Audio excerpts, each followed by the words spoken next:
आजच्या धावपळीच्या जगात आपण नोकरी करतो, जबाबदाऱ्या सांभाळतो, स्वप्न पाहतो. पण या सगळ्यात कर्मचारी म्हणून जगताना मनात किती संघर्ष चालू असतो हे फार कमी लोक समजून घेतात. तुमचं मनपूर्वक स्वागत आहे आपल्या या मराठी ऑडिओ बुक चॅनेलवर.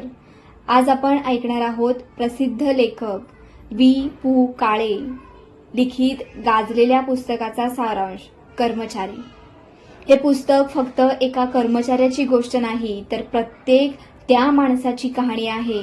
तो रोज स्वतःच्या भावना दाबून कर्तव्य, ऑफिसचं राजकारण, ताणतणाव आणि आयुष्याच्या अपेक्षांमध्ये अडकलेला असतो.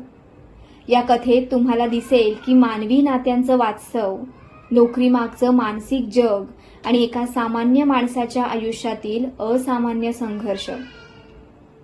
जर तुम्हीही कधी ऑफिसच्या तणावात हरवून गेला असाल किंवा आपण नेमकं कोणासाठी जगतोय हा प्रश्न स्वतःला विचारला असेल, तर मग हे ऑडिओ बुक तुमच्या मनाला नक्कीच स्पर्श करून जाईल. तर चला भावना, वास्तव आणि जीवनाच्या कटू गोड अनुभवांनी भरलेल्या कर्मचारी या प्रवासाची सुरुवात करूया. धडा पहिला, अनामिक. मुंबईची धावपळ, लोकल ट्रेनची प्रचंड गर्दी, ढकलाढकली, घाम, चिडचिड आणि प्रत्येकाच्या मनात स्वतःचं एखादं दुःख. कथेचा निवेदक रोजप्रमाणे लोकलने प्रवास करत असतो. गर्दीत उभं राहून त्याच्या कानावर दोन माणसांचं बोलणं पडतं. एक माणूस खूप वैतागून सांगत असतो की त्याच्या लहान मुलामुळे त्याचा महागडा कॅमेरा खाली पडून खराब झाला. त्या काळात कॅमेरा म्हणजे चैनीची वस्तू. प्रत्येक वर्षी पैसे साठवून घेतलेली गोष्ट एका क्षणात खराब झालेली असते.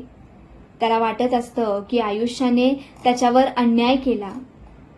तो दुःखी माणूस आपल्या मित्राला सांगतो की आता कॅमेरा दुरुस्त करायला 35 रुपये लागणार.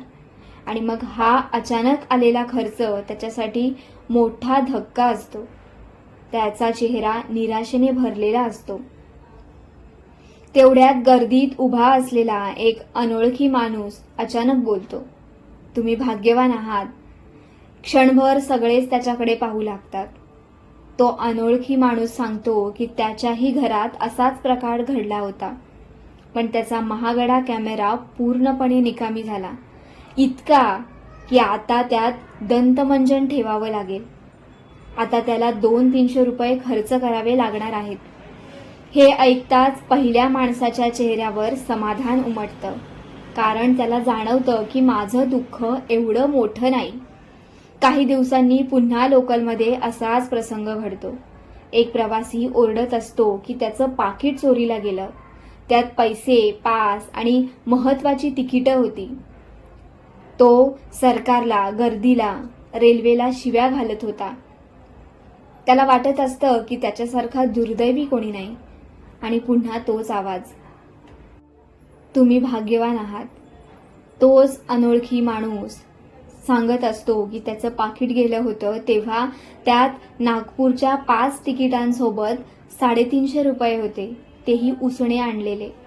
आता पुन्हा तो दुःखी माणूस थोडा शांत होतो, कारण तुलना सुरू होते. त्याला वाटतं की माझं नुकसान एवढं मोठं नाही. यानंतर आणखी एक प्रसंग. एक बाप आपल्या मुलाच्या आजाराबद्दल सांगत असतो. डॉक्टरांनी दिलेल्या इंजेक्शनचं रिॲक्शन होऊन मुलगा बोलू शकत नाही, त्रास सहन करतो आहे. त्या आई वडिलांनी वर्षभर भयंकर मानसिक यातना सोसलेल्या असतात. आणि मग पुन्हा तोच आवाज, तुम्ही भाग्यवान आहात. आता तो अनोळखी माणूस सांगतो, त्याचा मुलगा तर 3 वर्षापासून अंथरुणात खिळलेला आहे, पूर्ण लुळा आहे, स्वतःचं काहीच करू शकत नाही. त्याचं आणि त्याच्या बायकोचं आयुष्य संपल्यासारखं झालं आहे. हे ऐकल्यावर समोरचा बाप गप्प होतो. इथपर्यंत निवेदकाला वाटत असतं की हा माणूस खोटं बोलतोय. तो मुद्दाम लोकांशी सहानुभूती मिळवण्यासाठी किंवा लक्ष वेधण्यासाठी कथा बनवतोय. म्हणून एक दिवस चर्चगेट स्टेशनवर तो त्या अनोळखी माणसाला थांबवतो आणि थेट विचारतो, तुम्ही लोकांना अशा थापा का मारता? तेव्हा तो माणूस शांतपणे हसतो आणि जे सांगतो तेच या कथेला महान बनवतं. तो म्हणतो, मी थापा मारतो पण त्या लोकांना फसवण्यासाठी नाही, तर त्यांना समाधान देण्यासाठी. निवेदक चकित होतो. मग तो अनोळखी माणूस माणसाच्या मनाचं गूढ उलगडतो. तो सांगतो की माणसाला दुःखात सहानुभूतीपेक्षा एक गोष्ट जास्त दिलासा देते, की आपल्यापेक्षा कुणीतरी जास्त दुःखी आहे ही जाणीव. आजारी माणसाला दुसरा अधिक गंभीर रुग्ण दिसला की त्याला स्वतःचं दुःख थोडं हलकं वाटतं. संकटात सापडलेल्या माणसालाही तेच वाटतं. म्हणून तो मुद्दाम स्वतःवर मोठं संकट ओढावल्यासारख्या कथा सांगतो, जेणेकरून समोरच्या माणसाला वाटावं की आपली अवस्था एवढीही वाईट नाही. त्याच्या मते ही सुद्धा एक प्रकारची मदतच आहे. सर्वात मोठा धक्का शेवटी बसतो, कारण तो माणूस प्रत्यक्षात गरीब नसतोच. त्याच्याकडे मोठ्या गाड्या असतात, इमारती असतात, पैसा असतो, पण तरीही तो साधे कपडे घालून गर्दीत मिसळतो आणि लोकांच्या मनाला नकळत आधार देत राहतो. तो निवेदकाला शेवटी फक्त एकच सांगतो, पुन्हा कधी मी लोकांना अशा थापा मारताना दिसलो तर मला उघडं करू नका. आणि तो आपल्या आलिशान गाडीत बसून निघून जातो. निवेदक मात्र तिथेच उभा राहतो, कारण त्याला त्या दिवशी माणसाच्या मनाचं एक अनामिक सत्य समजलेलं असतं. धडा दुसरा, पंतवैद्य. कथा पुन्हा सुरू होते ती रेल्वेच्या प्रवासातून.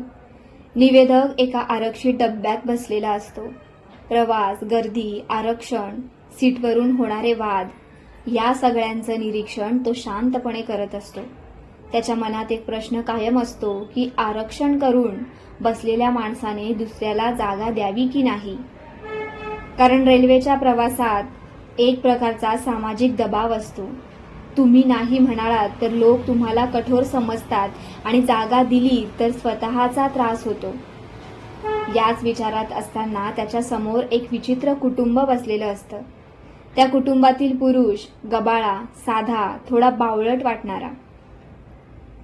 त्याचं शर्ट विस्कटलेलं, बटन तुटलेलं, गंजी बाहेर आलेली, चेहऱ्यावर एक प्रकारची निरागसता.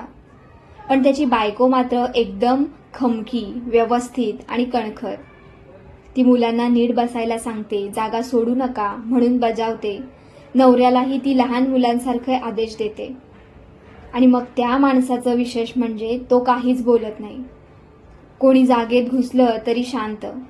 तिकीट चेकरशी बायको भांडत असतानाही शांत. सगळे निर्णय बायको घेत असतानाही शांत. संपूर्ण प्रवासात तो फक्त हलकसं हसत असतो.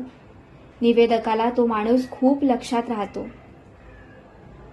काही दिवसांनी निवेदक ऑफिसमध्ये परततो आणि त्याला मोठा धक्का बसतो, कारण ऑफिसमध्ये नवीन आलेला कर्मचारी म्हणजे तोच रेल्वेतला माणूस असतो, पंतवैद्य.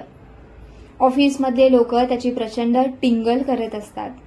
कोणी त्याच्या ड्रॉवरमध्ये विचित्र चित्र ठेवतं, कोणी त्याच्या चपला लपवतं, कुणी त्याला खोट्या प्लॅनमध्ये अडकवतं. एकदा तर ऑफिसमध्ये लोक त्याला रविवारी चित्रपट पाहायला बोलवतात, पण प्रत्यक्षात कुणीच जाणार नसतं. फक्त पंतवैद्य कसा फसतो हे पाहण्यासाठी सगळा खेळ असतो. आणि मग खरंच पंतवैद्य वेळेवर थिएटर समोर जाऊन उभा राहतो. सोमवारी ऑफिसमध्ये सगळे त्याच्यावर हसतात, पण आश्चर्य म्हणजे पंतवैद्य रागावत नाही. तो चिडतही नाही, भांडतही नाही, दुःखीही दिसत नाही. जणू त्याला काहीच फरक पडत नव्हता. हळूहळू निवेदकाच्या मनात पंतवैद्याबद्दल सहानुभूती निर्माण होते. त्याला वाटतं की हा माणूस खूप सहन करतोय. मग एक दिवस तो पंतवैद्यांशी एकट्यात बोलतो. तो त्याला सांगतो की ही ब्रांच सोडा, इथलं वातावरण चांगलं नाही. पण पंतवैद्यांचं उत्तर ऐकून निवेदक हादरतो. तो शांतपणे म्हणतो की माणसं सगळीकडे सारखीच असतात. मग तो स्वतःचं आयुष्य उघडं करायला लागतो. पंतवैद्य सांगतो की लोक त्याला बावळट समजतात, पण त्याला त्याचेच फायदे आहेत, कारण लोकांना वाटतं की हा काही हुशार नाही, म्हणून त्याच्यावर जबाबदाऱ्या टाकल्या जात नाहीत. घरात बायको सगळी कामं करते, ऑफिसमध्ये मोठी कामं दिली जात नाहीत. लोक त्याच्याकडून स्पर्धा अनुभवत नाहीत आणि त्यामुळे तो शांत आयुष्य जगतो. तो म्हणतो की हुशार माणसाकडून लोकांच्या अपेक्षा वाढतात आणि अपेक्षा वाढल्या की संघर्ष वाढतो. त्याच्या मते जगातला सर्वात सुखी माणूस तोच असतो ज्याच्याकडून कुणालाच फार अपेक्षा नसतात. पंतवैद्य आणखी खोल विचार सांगतो.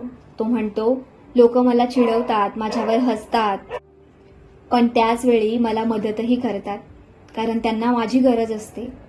ऑफिसमधल्या कंटाळवाण्या आयुष्यात मी त्यांच्यासाठी करमणुकीचं साधन बनतो आणि बदलत्यात मला शांतता मिळते.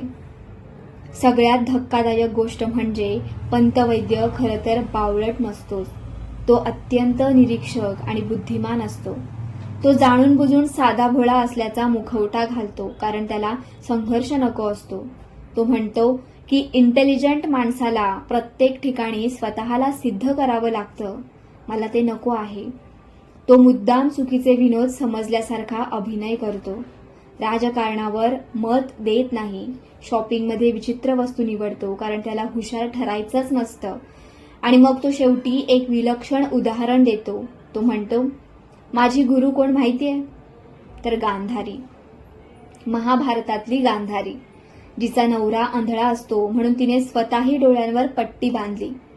पंतवैद्याला वाटतं की कधी कधी आयुष्यात सुखाने जगायचं असेल तर मुद्दाम काही गोष्टी न पाहणं, न समजणं आणि न दाखवणं शिकावं लागतं. या प्रकरणातून पु. काळे एक अत्यंत खोल प्रश्न विचारतात की खरंच हुशार कोण? सगळ्यांशी भांडून स्वतःचं श्रेष्ठत्व सिद्ध करणारा की स्वतःचा अहंकार बाजूला ठेवून शांत आयुष्य जगणारा? पंतवैद्य वरून बावळट दिसतो, पण आतून तो आयुष्याचा फार मोठा तत्वज्ञ असतो. धडा 3, जठार. कथेची सुरुवातच एका प्रतिकात्मक उदाहरणाने होते. अरब आणि उंट या गोष्टीने. लेखक सांगतो की आजच्या काळात प्रत्येक माणूस त्या अरबासारखा आहे, जो स्वतःच्या छोट्याशा तंबूत जगण्याचा प्रयत्न करतोय. आणि संकट म्हणजे त्या उंटासारखी. सुरुवातीला उंट फक्त डोकं आत घालतो, मग मान, मग अर्ध शरीर आणि संपूर्ण तंबू व्यापून टाकतो. अगदी तसंच मध्यमवर्गीय माणसाच्या आयुष्यात होतं. एक छोटं संकट येतं, मग दुसरं आणि मग तिसरं, आणि न कळत आयुष्य खर्चात, ताणात, जबाबदारीत, चिंतांमध्ये व्यापलं जातं. या कथेतला अरब म्हणजे सदाशिव लक्ष्मण जठार, एक सर्वसामान्य नोकरदार माणूस. त्याचं आयुष्य बाहेरून पाहिलं तर अगदी सामान्य वाटतं. नोकरी, घर, बायको, नातेवाईक, संसार, पण आतून तो सतत ताणाखाली जगत असतो. जठारच्या आयुष्यात एका मागोमाग एक समस्या येत राहतात. घरातील जबाबदाऱ्या, आर्थिक ताण, नातेवाईकांचे प्रश्न, आरोग्याच्या चिंता. त्याची बायको विमल अचानक पाठदुखीने त्रस्त होऊ लागते. रात्री झोप लागत नाही. कधी कधी ती वेदनेने तडफडते. डॉक्टरांकडे फेऱ्या सुरू होतात, पण मध्यमवर्गीय माणसाला आजारापेक्षा जास्त भीती कशाची वाटते? तर ती खर्चाची. औषधं, चाचण्या, रजा, कामाचं नुकसान. जठारच्या मनात सतत हिशोब सुरू असतो. या प्रकरणात सर्वात जास्त जाणवते ती गोष्ट म्हणजे मध्यमवर्गीय माणूस कधीच पूर्णपणे जगत नाही. तो फक्त संकट सांभाळत जगत असतो. एका समस्येवर उपाय शोधेपर्यंत दुसरी समस्या तयारच असते, आणि तरीही तो स्वतःला समजावत राहतो, लोकांपेक्षा आपण बरे आहोत. लेखक इथे मानवी मनाचं फार खोल निरीक्षण करतात. ते सांगतात की माणूस कितीही त्रासात असला तरीही त्याला स्वतःचं दुःख विशेष वाटत राहतं. त्याला वाटतं की हे दुसऱ्याने सहनच केलं नसतं. हा एक प्रकारचा अहंकार असतो, दुःख सहन करण्याचाही. जठारचं आयुष्य सतत छोट्या छोट्या तडजोडींमध्ये अडकलेलं असतं. त्याच्याकडे मोठी स्वप्न नाहीत, मोठ्या महत्वाकांक्षा नाहीत. फक्त संसार सुरळीत चालावा एवढीच अपेक्षा. पण नेमकं तेच होत नाही. कधी घरचा खर्च वाढतो, कधी आरोग्य बिघडतं, कधी नातेवाईकांची जबाबदारी येते, तर कधी ऑफिसचा ताण. आणि मग हे सगळं सहन करताना माणूस आतून थकत जातो.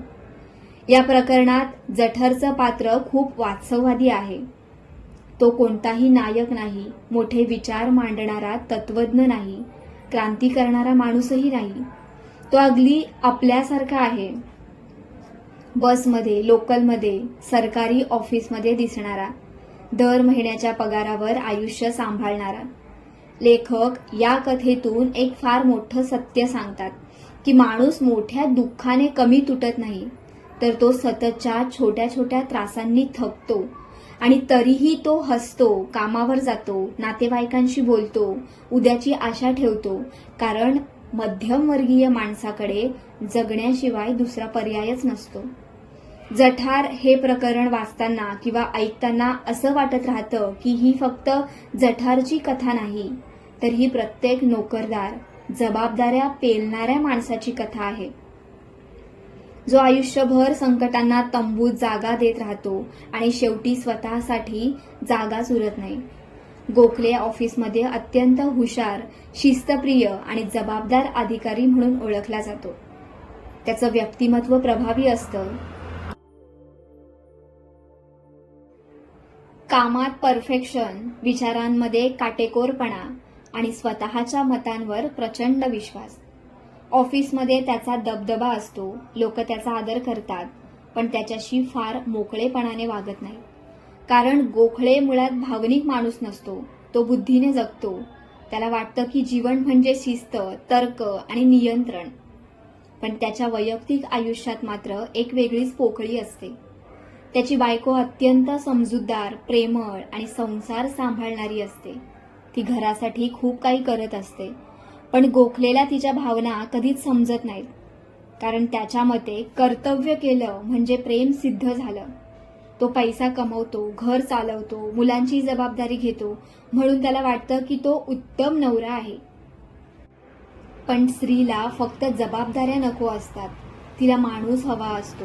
हे गोखलेला कधी समजत नाही. गोखलेचं आयुष्य हळूहळू यांत्रिक बनत जातं. ऑफिस, फाईल्स, निर्णय, बैठका आणि घरी परतल्यावर शांतता. तो घरातही अधिकाऱ्यासारखाच वागतो. त्याच्या बोलण्यात आदेश असतात, संवाद नसतोच. त्याला वाटतं की भावना व्यक्त करणं म्हणजे कमकुवतपणा. त्याच्या बायकोला मात्र हळूहळू एकटेपणा जाणवू लागतो. ती बोलायचा प्रयत्न करते, मन मोकळं करायचा प्रयत्न करते, पण गोखले प्रत्येक गोष्ट तर्काने सोडवतो. तिच्या भावना मागचं दुःख त्याला दिसतच नाही. एक दिवस परिस्थिती इतकी बदलते की गोखलेला जाणवतं की घरात असूनही तो घरापासून खूप दूर गेला आहे. मुलं त्याच्याशी मोकळेपणानं बोलत नाहीत. बायको फक्त कर्तव्य म्हणून वागते. घरात सगळं व्यवस्थित असतं, पण ऊब नसते. आणि मग हीच गोष्ट त्याला आतून पोखरू लागते. या कथेतला सर्वात हळवा भाग म्हणजे गोखलेला उशिरा स्वतःची चूक समजते. तो वाईट माणूस नसतोच मुळात. तो प्रामाणिक असतो, जबाबदार असतो, कष्टाळू असतो, पण तो भावनिकदृष्ट्या अनुपस्थित असतो. त्याला वाटत होतं की प्रेम म्हणजे सुविधा देणं, पण खरं प्रेम म्हणजे वेळ देणं, ऐकून घेणं, जवळ असणं. हे त्याच्या लक्षात यायला खूप उशीर झालेला असतो. लेखक इथे अत्यंत सूक्ष्म निरीक्षण करतात. अनेक पुरुष आपल्या कुटुंबासाठी आयुष्यभर कष्ट करतात, पण त्या कुटुंबाशी भावनिक नातं जोडायला विसरतात. ते संसार उभा करतात, पण घर तयार करू शकत नाहीत. गोखलेच्या मनात मग अपराधीपणाची भावना वाढत जाते.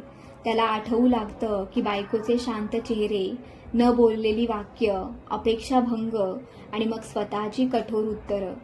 त्याला जाणवतं की तो आयुष्यभर योग्य राहण्याच्या प्रयत्नात जवळचा राहणंच विसरला. या प्रकरणात शेवट खूप विचार करायला लावणारा आहे, कारण गोखलेचं दुःख मोठ्या दुर्घटनेतून आलेलं नसतं, तर ते हळूहळू तयार झालेलं असतं. दररोजच्या दुर्लक्षातून, भावना न समजण्याच्या सवयीमधून आणि मी बरोबर आहे या अहंकारातून. व पु काळे या कथेतून एक अत्यंत मोठं सत्य सांगतात की माणूस घरासाठी पैसा कमावून देऊ शकतो, सुविधा देऊ शकतो, सुरक्षितता देऊ शकतो, पण जर त्याने स्वतःची माणुसकी, वेळ आणि भावना दिल्या नाहीत, तर एक दिवस तो स्वतःच त्या घरात परका होऊन जातो. गोखले ही कथा म्हणजे अशाच एका माणसाची शांत शोकांतिका आहे. धडा 5वा, देवस्थळी. ऑफिसमध्ये देवस्थळी साहेबांचा खूप मान असतो. ते मोठ्या पदावर असतात. शिस्तप्रिय, व्यवस्थित, समंजस अधिकारी. त्यांच्या बोलण्यात वजन असतं, निर्णयात स्थिरता असते. ऑफिसमधले कर्मचारी त्यांचा आदर करतात. पण या सगळ्यांच्या मागे एक वेगळीच वैयक्तिक कहाणी दडलेली असते. देवस्थळी विधूर असतात. त्यांच्या आयुष्यात आता फक्त एकच व्यक्ती केंद्रस्थानी असते, त्यांची मुलगी देवयानी. बायको गेल्यानंतर त्यांनी पूर्ण आयुष्य मुलीभोवती उभं केलेलं असतं. तिचं शिक्षण, तिचे छंद, तिचं आरोग्य, तिचं भविष्य सगळं ते स्वतः सांभाळत असतात. ते फक्त वडील राहत नाही, तर ते आई सुद्धा बनतात. देवयानी आणि देवस्थळी यांचं नातं खूप जवळचं असतं. ती त्यांची मैत्रीणही असते. घरात दोघंच असल्यामुळं त्यांचं जग एकमेकांभोवती फिरत असतं. देवस्थळीचं संपूर्ण भावविश्व देवयानीवर आधारलेलं असतं. आणि मग हीच गोष्ट पुढे त्यांच्या मनात सर्वात मोठा संघर्ष बनवते. एक दिवस देवयानीच्या लग्नाचा विषय निघतो. मुलगा चांगला असतो, स्थळ चांगलं असतं, सगळं व्यवस्थित दिसतं. ऑफिसमध्येही चर्चा सुरू होते. लोक आनंद व्यक्त करतात. पण देवस्थळींच्या मनात मात्र विचित्र अस्वस्थता सुरू होते. कारण त्यांना जाणवतं की मुलगी लग्नानंतर दूर जाणार आहे. ही फक्त मुलगी सासरी जाण्याची भावना नसते, तर ती त्या एका एकट्या बापाची भीती असते. ज्याचं संपूर्ण आयुष्य एका व्यक्तीभोवती फिरत होतं, ती व्यक्ती आता त्याच्या आयुष्यातून केंद्रस्थानी राहणार नाही. या प्रकरणात व पु काळे अतिशय सूक्ष्मपणे पुरुषांच्या भावनिक अवलंबित्वाचं चित्रण करतात. देवस्थळी मुलीवर खूप प्रेम करतात, पण नकळत तिच्यावर मालकी हक्कही गाजवतात.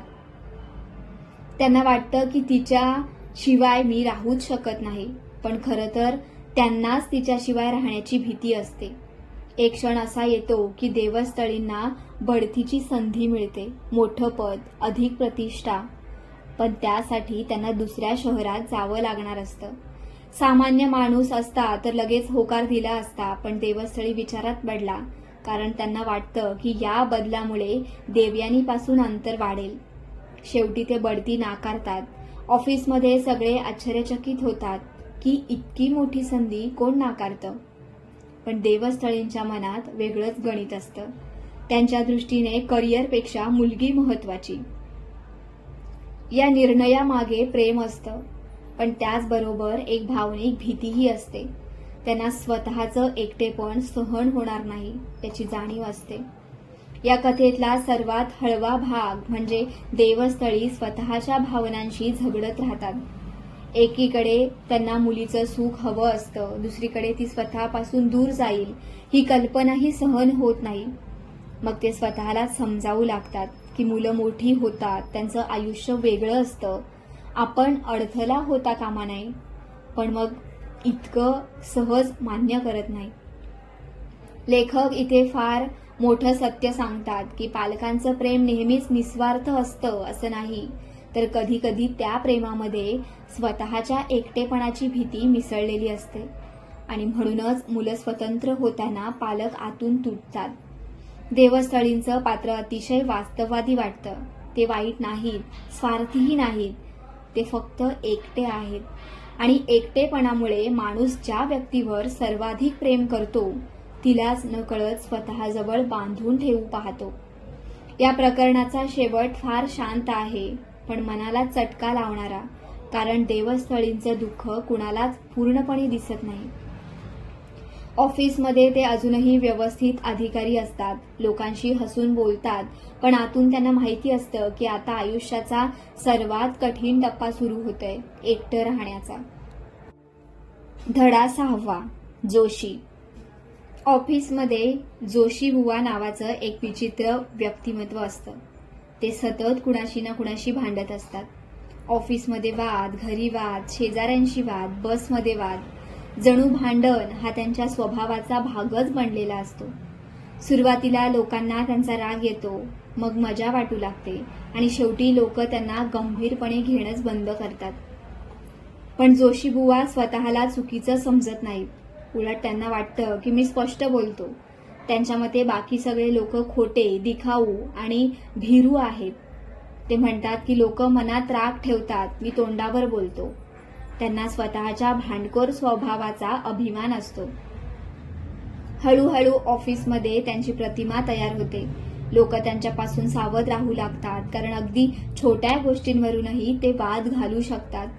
पेन हरवलं, चहा उशिरा आला, फाईल चुकीच्या जागी ठेवली, काहीही कारण पुरेसं असतं. पण लेखक इथे फक्त विनोद करत नाहीत. ते जोशींच्या मानसिकतेचा खोलवर अभ्यास करतात. कारण जोशी खरं तर भांडणप्रिय नसतात. ते आतून खूप असुरक्षित असतात. जो माणूस स्वतःशी शांत नसतो तो बाहेरच्या जगाशी सतत संघर्ष करत राहतो. जोशींच्या बाबतीतही तेच असतं. त्यांना सतत स्वतःचं अस्तित्व सिद्ध करायचं असतं. त्यांना प्रत्येक वेळी मी चुकीचा नाही हे दाखवायचं असतं.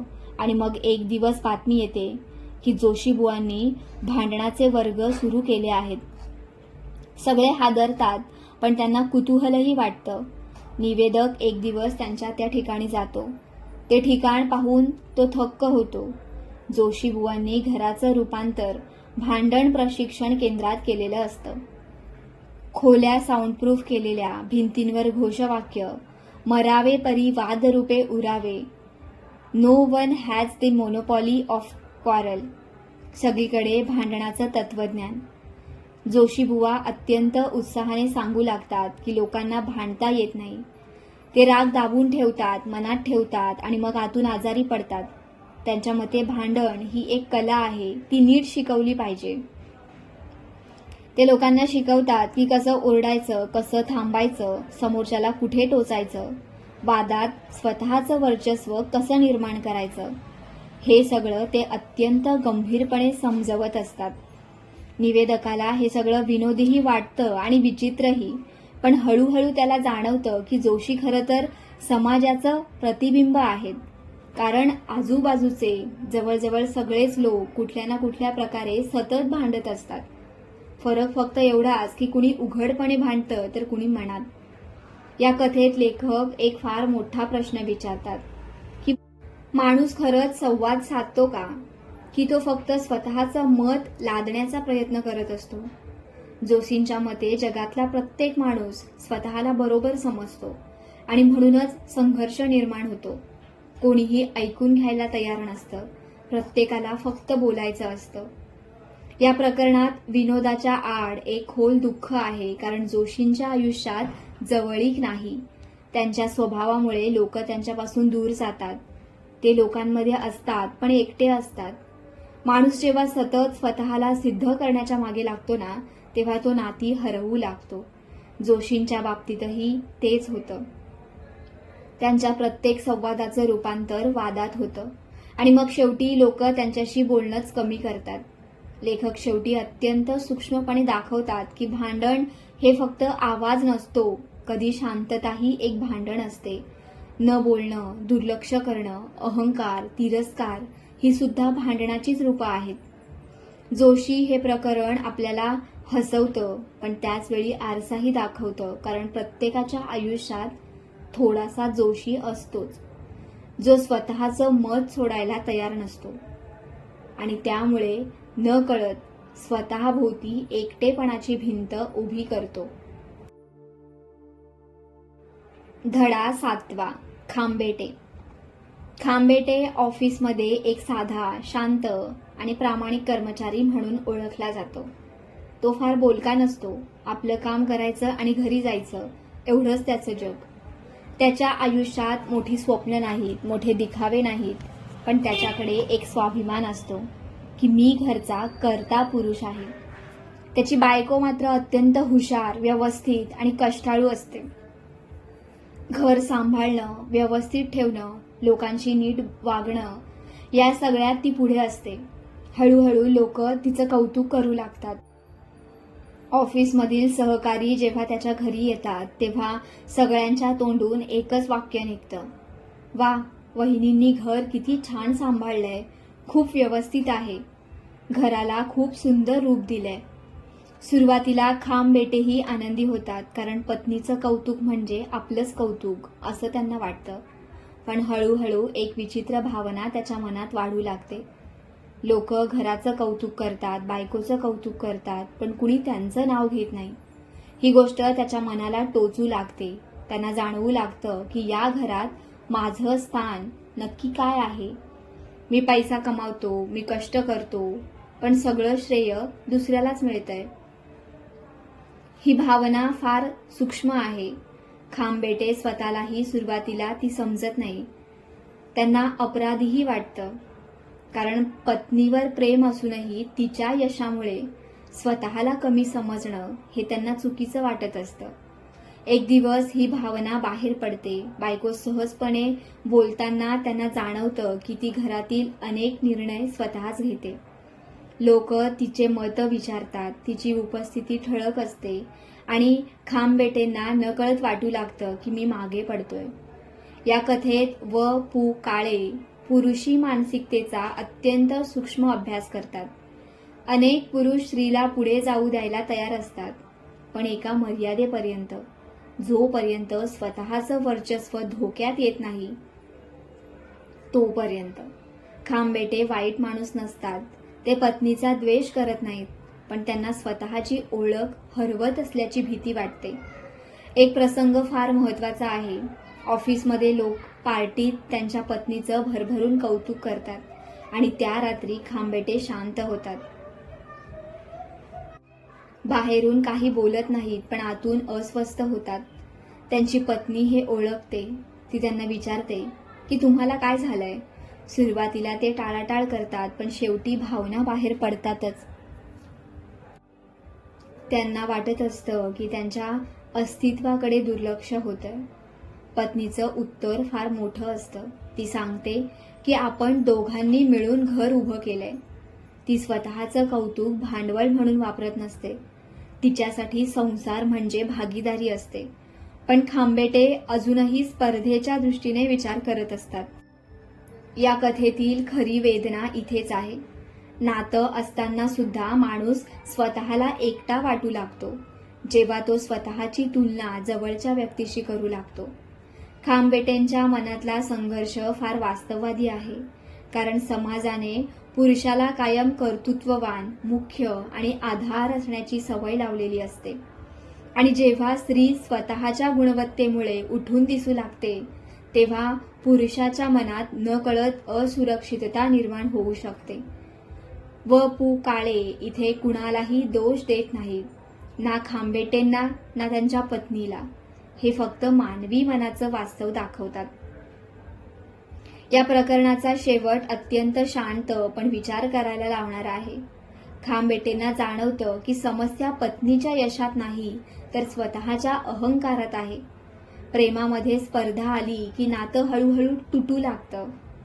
खांबेटे ही कथा म्हणजे संसारातल्या ह्या अदृश्य संघर्षाची कथा आहे, जिथे दोन माणसं एकमेकांवर प्रेम करत असतात, पण तरीही स्वतःचं अस्तित्व हरवण्याची भीती त्यांना आतून कुरतडत असते.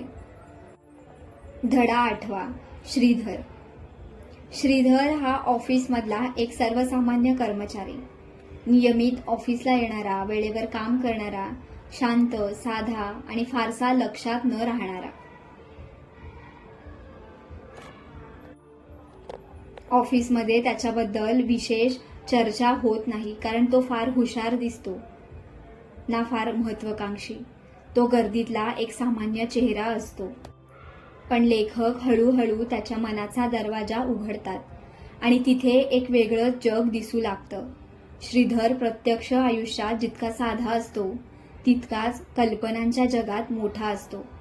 त्याच्या मनात सतत वेगवेगळे स्वप्न चालू असतात. कधी तो स्वतःला मोठा अधिकारी समजतो, कधी प्रसिद्ध लेखक, तर कधी श्रीमंत माणूस. तो कल्पनांमध्ये स्वतःचं वेगळं आयुष्य जगत असतो, कारण वास्तवात त्याचं आयुष्य खूपच मर्यादित असतं. तीच नोकरी, तीच बस, तेच लोक, तेच पगाराचं गणित. या सगळ्यात त्याचं मन गुदमरू लागतं. पण तो स्वतःसाठी एक आतला जग तयार करत असतो, जिथे तो पराभूत नसतो, सामान्य नसतो, तर खास असतो.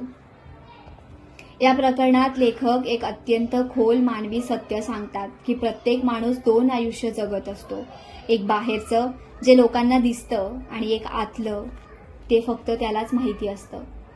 श्रीधरच्या बाबतीत हे आतलं जग खूप मोठं झालेलं असतं.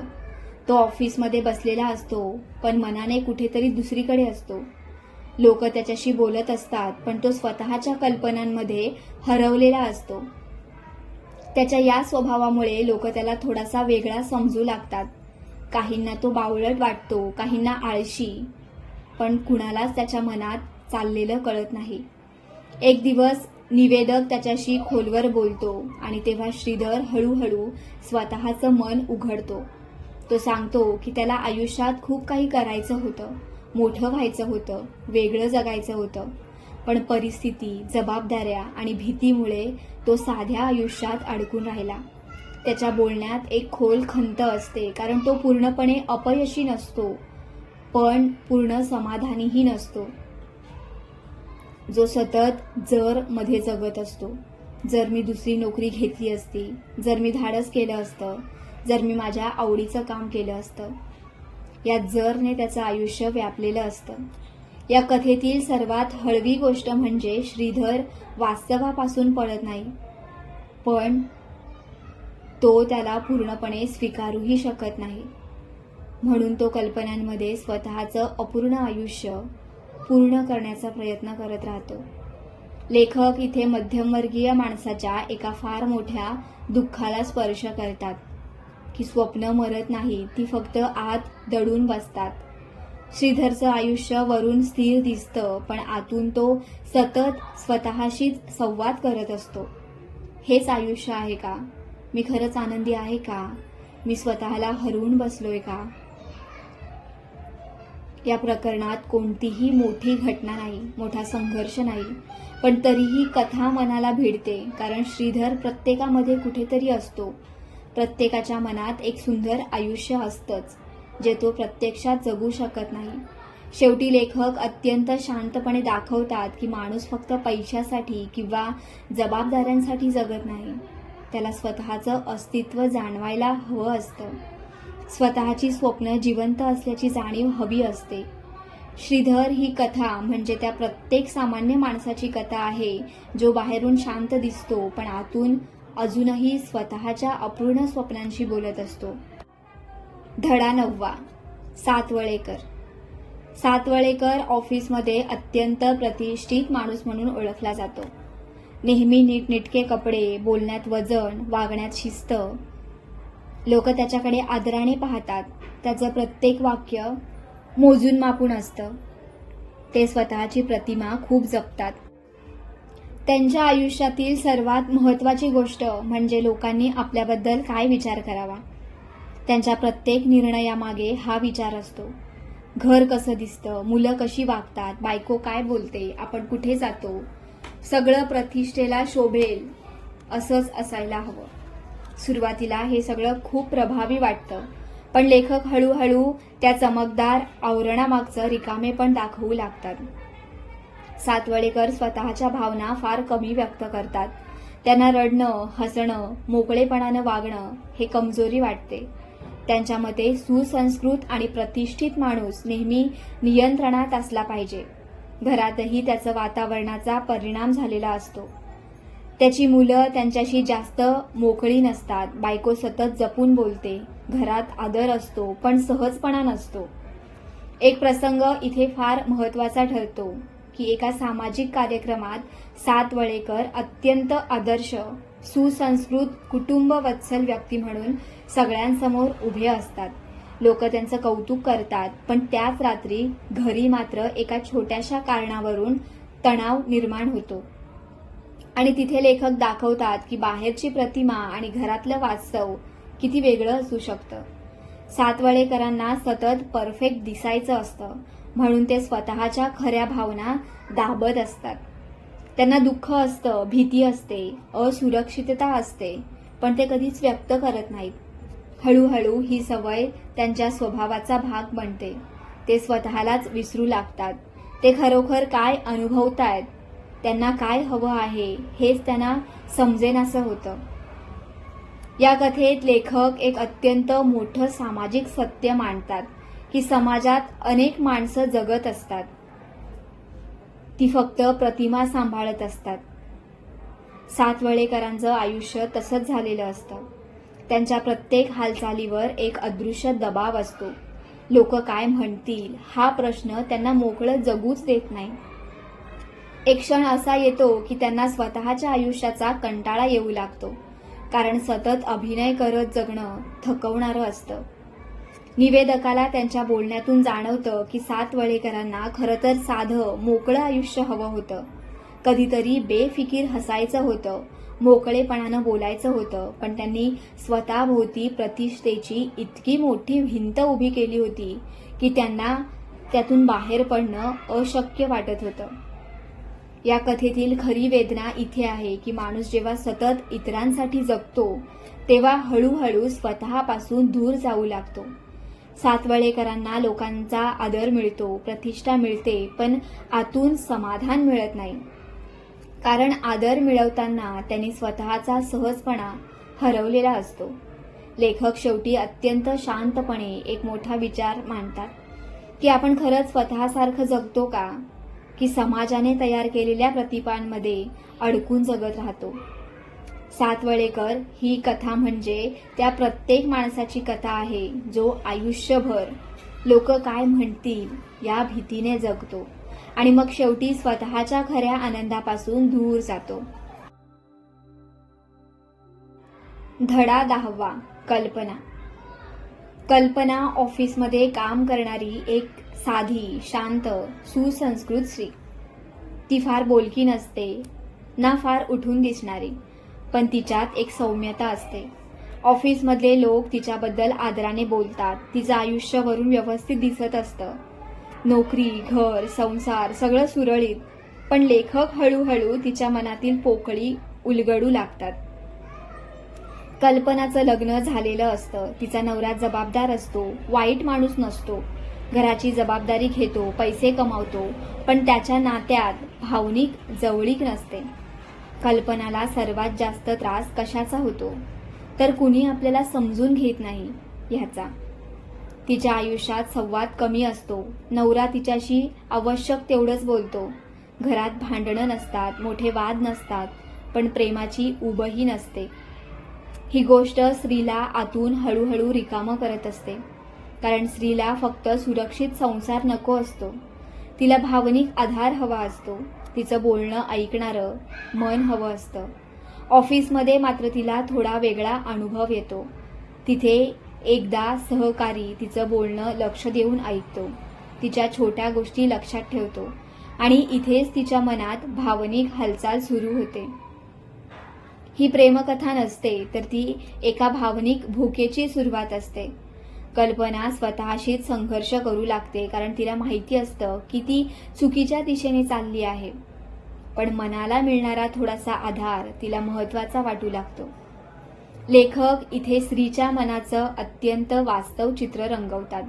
अनेक वेळा स्त्रीला बाहेरच्या पुरुषाकडे आकर्षण वाटतं, कारण तो पुरुष फार महान असतो म्हणून नाही, तर तो तिला ऐकून घेतो म्हणून. कल्पनाच्या आयुष्यातही तेच घडत असतं. तिच्या भावना, तिचं दुःख, तिचं एकटेपण पहिल्यांदाच कुणीतरी समजून घेत असल्यासारखं तिला वाटतं. पण त्याच वेळी तिच्या मनात अपराधीपणाही असतो, कारण ती मुळात वाईट स्त्री नसतेच. तिला संसार मोडायचा नसतो, तिला फक्त माणूस म्हणून कुणीतरी जवळ हवं असतं. या कथेतली सर्वात हळवी गोष्ट म्हणजे कल्पना स्वतःलाच समजून घेण्याचा प्रयत्न करत असते. मी चुकीची आहे का, की मी फक्त एकटी पडले? प्रेम म्हणजे नेमकं काय? लेखक इथे अत्यंत सूक्ष्मपणे दाखवतात की भावनिक उपेक्षा ही सुद्धा एक प्रकारची वेदना असते. ती बाहेरून दिसत नाही, पण आतून माणसाला पोखरत राहते. कल्पनाचं आयुष्य वरून व्यवस्थित असतं, पण आतून ती सतत तुटत असते. ती घर सांभाळते, हसते, काम करते, पण तिच्या मनात सतत एक प्रश्न असतो की माझं खरंच कुणाला कळतंय का? या कथेत कुठेही मोठं नाट्य नाही, मोठे प्रसंग नाहीत, पण म्हणूनच कथा जास्त खरी वाटते, कारण अशा भावना हजारो संसारांमध्ये शांतपणे जगत असतात. लेखक शेवटी एक फार मोठं सत्य सांगतात की नातं फक्त जबाबदाऱ्यांनी टिकत नाहीत, तर संवाद, भावनिक जवळीक, ऐकून घेणं हे नसेल तर माणूस घरात राहूनही आतून एकटा पडतो. कल्पना ही कथा म्हणजे त्या प्रत्येक स्त्रीची कथा आहे जी संसार सांभाळताना स्वतःच्या भावनांना गप्प बसवते आणि फक्त एकच गोष्ट शोधत राहते की कोणीतरी आपल्याला खरंच समजून घ्यावं. धडा 11. कारखानीस ऑफिसमध्ये अत्यंत सावध, नियम पाळणारा आणि सेफ खेळणारा कर्मचारी म्हणून ओळखला जातो. तो कधीच धोका घेत नाही, कधीच जास्त बोलत नाही, कोणाशी उघड भांडत नाही. त्याचं संपूर्ण आयुष्य एका तत्वावर चालत असतं, काहीतरी बिघडलं तर. त्याच्या प्रत्येक निर्णयामागे भीती असते. पैसे खर्च करायचे, उद्या गरज पडली तर, नोकरी बदलायची, नवीन ठिकाण सुरक्षित नसेल तर, कुठे गुंतवणूक करायची, मग नुकसान झालं तर. तो सतत भविष्यासाठी तयारी करत राहतो आणि हळूहळू वर्तमानात जगणंच विसरतो. कारखानीस पैशाची खूप बचत करतो, अनावश्यक खर्च टाळतो, छोट्या छोट्या गोष्टींचाही हिशोब ठेवतो. लोक त्याचं कौतुकही करतात, पण शहाणा माणूस आहे, खूप विचार करून पाऊल टाकतो. पण लेखक हळूहळू दाखवतात की या सगळ्यामागे शहाणपणापेक्षा भीती जास्त आहे. कारखानीसला आयुष्यावर विश्वास नसतो. त्याला सतत वाटत राहतं की काहीतरी वाईट होणार आहे. त्याच्या घरातही त्याच वातावरणाचा परिणाम झालेला असतो. घरात सतत जपून जगणं, मुलांना हवं ते लगेच मिळत नाही, बायकोलाही सतत खर्चाचा हिशोब ऐकावा लागतो. तो वाईट नवरा नसतो, तो घरासाठी हे सगळं करत असतो. पण हळूहळू घरात आनंद कमी होतो आणि काळजी जास्त वाढते. एक प्रसंग कथेत फार महत्वाचा ठरतो. कारखानीसची मुलं एखादी छोटी सहल किंवा आनंदाची गोष्ट मागतात, पण तो लगेच खर्च, धोका, भविष्यातील गरज यांचा विचार करू लागतो आणि शेवटी तो नको म्हणतो. त्या क्षणी लेखक अत्यंत शांतपणे एक मोठं सत्य दाखवतात की कधीकधी माणूस भविष्य वाचवताना वर्तमान गमावतो. कारखानीसला वाटत असतं की तो कुटुंबाला सुरक्षित ठेवतोय, पण न कळत तो त्यांच्या आयुष्यातील आनंद, उत्स्फूर्तपणा आणि मोकळेपणा कमी करत असतो. या कथेत लेखक मध्यमवर्गीय मानसिकतेचा फार खोल अभ्यास करतात, कारण मध्यमवर्गीय माणूस आयुष्यभर एका भीतीत जगतो. उद्या काही बिघडलं तर. ही भीती त्याला सतत धावत ठेवते. तो पैसे साठवतो, इन्शुरन्स घेतो, जपून जगतो, पण स्वतःला कधी विचारत नाही की मी खरंच जगतोय का. कारखानीसच्या मनात सतत ताण असतो. त्याला आराम करायला जमत नाही, कारण आराम करतानाही त्याचं डोकं भविष्यातल्या समस्यांकडे अडकलेलं असतं. लेखक इथे एक अत्यंत खोल मानवी सत्य सांगतात की भीती माणसाला फक्त घाबरवत नाही, तर ती त्याचं वर्तमान चोरते. कारखानीचं आयुष्य वरून स्थिर दिसतं, मोठी संकट नसतात, मोठे वादही नसतात, पण तरीही आतून एक बैचेनी असते, कारण तो कधीच निश्चिंत जगत नाही. या कथेतली सर्वात वेदनादायक गोष्ट म्हणजे कारखानीसला स्वतःचे दुःख समजतच नाहीत. त्याला वाटतं की मी जे करतोय ते योग्यच करतोय आणि खरं तर तो चुकीचाही नसतो, पण आयुष्य फक्त सुरक्षिततेने भरत नाहीत. त्यात आनंद, वेडेपणा, धोका आणि आठवणही लागतात. लेखक शेवटी फार शांतपणे प्रश्न विचारतात की आपण भविष्याच्या तयारीत इतके अडकतो की वर्तमान हातून निसटून जातंय हे आपल्याला कळतच नाही. कारखानीस ही कथा म्हणजे त्या प्रत्येक माणसाची कथा जो उद्याच्या भीतीने आजचं जगणं पुढे ढकलत राहतोय आणि शेवटी लक्षात येतं की जगायचं राहूनच गेलं. धडा 12. वंदना सामंत. वंदना सामंत ऑफिसमध्ये सगळ्यांच्या नजरेत भरते. ती स्मार्ट असते, आत्मविश्वासाने बोलते, मोकळेपणाने हसते. तिचं व्यक्तिमत्व प्रभावी असतं. ऑफिसमधले पुरुष तिच्याकडे आकर्षित होतात. स्त्रिया तिच्याबद्दल कुजबूज करतात कारण समाजाला एक गोष्ट अजूनही सहज पचत नाही, स्वतःच्या मतांनी जगणारी स्त्री. वंदना इतर स्त्रियांप्रमाणे दबून वागत नाही. ती स्पष्ट बोलते, लोकांशी सहज मिसळते, स्वतःचे निर्णय स्वतः घेते आणि म्हणूनच लोक तिच्याबद्दल वेगवेगळे निष्कर्ष काढू लागतात. कोणी म्हणतं ती खूप फॉरवर्ड आहे, कोणी म्हणतं ती जास्त मोकळी आहे, कोणी तिच्या स्वभावाचा चुकीचा अर्थ काढतं. लेखक इथे समाजाचं फार वास्तव चित्र दाखवतात. पुरुष मोकळा असेल तर तो कॉन्फिडंट समजला जातो, पण स्त्री तशी असेल तर तिच्या चारित्र्यावर प्रश्न उपस्थित राहतात. वंदना मात्र वरून या गोष्टींची पर्वा करत नाही असं दाखवते. ती हसत राहते, लोकांशी बोलत राहते, पण आतून ती हे सगळं अनुभवत असते. हळूहळू निवेदकाला तिच्या स्वभावामागचं खरं कारण समजू लागतं. वंदना खरं तर आतून खूप एकटी असते. तिच्या आयुष्यात स्थैर्य नसतं. नात्यांमध्ये तिला वारंवार निराशा मिळालेली असते. लोक तिच्याकडे आकर्षाने पाहतात, पण तिला माणूस म्हणून समजून घेण्याचा प्रयत्न फार कमी लोक करतात. तिला जाणवत राहतं की लोकांना तिचं व्यक्तिमत्व आवडतं, पण तिचं मन कुणालाच समजत नाही.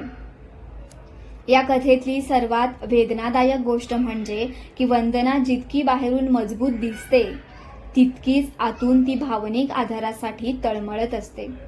ती स्वतःभोवती आत्मविश्वासाचं कवच तयार करते, कारण तिला कमकुवत दिसायचं नसतं.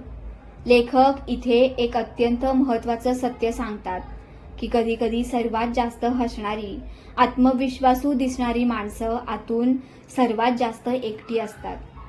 वंदनाच्या आयुष्यात पुरुष येतात, आकर्षण निर्माण होतं, पण नातं खोल जात नाही, कारण लोक तिच्या बाह्य व्यक्तिमत्वात अडकतात.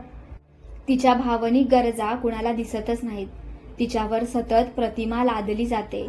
ती आधुनिक आहे, मोकळी आहे, म्हणजे ती भावनाहीन असेल असं लोक गृहीत धरतात, पण प्रत्यक्षात तीही प्रेम, विश्वास आणि सुरक्षितता शोधत असते. एक प्रसंग फार हळवा आहे. वंदना सहज बोलताना अचानक गंभीर होते आणि ती म्हणते की लोकांना माझ्याबद्दल खूप काही वाटतं, पण खरंच मला कुणी ओळखतच नाही.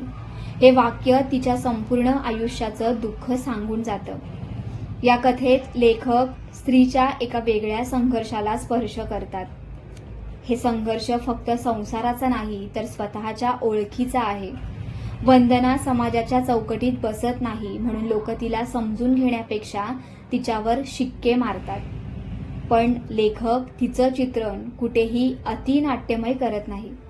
ते तिला ना बळी बनवतात ना बंडखोर. ते तिला फक्त एक माणूस म्हणून दाखवतात, जिला प्रेम हवं आहे, स्वीकार हवा आहे आणि कुणीतरी तिच्या बाह्य व्यक्तिमत्वापलीकडे पाहावं अशी इच्छा आहे. या प्रकरणाचा शेवट फार शांत पण मन हेलावून टाकणारा आहे, कारण वंदना अजूनही हसत असते, लोकांशी बोलत असते, पण आता निवेदकाला समजलेलं असतं की त्या हसऱ्या चेहऱ्यामागे किती खोल एकटेपणा दडलेला असतो. वंदना सामंत ही कथा म्हणजे त्या प्रत्येक स्त्रीची कथा आहे, जिला समाज तिच्या व्यक्तिमत्वावरून ओळखतो, पण तिच्या मनापर्यंत पोहोचण्याचा प्रयत्न करत नाही.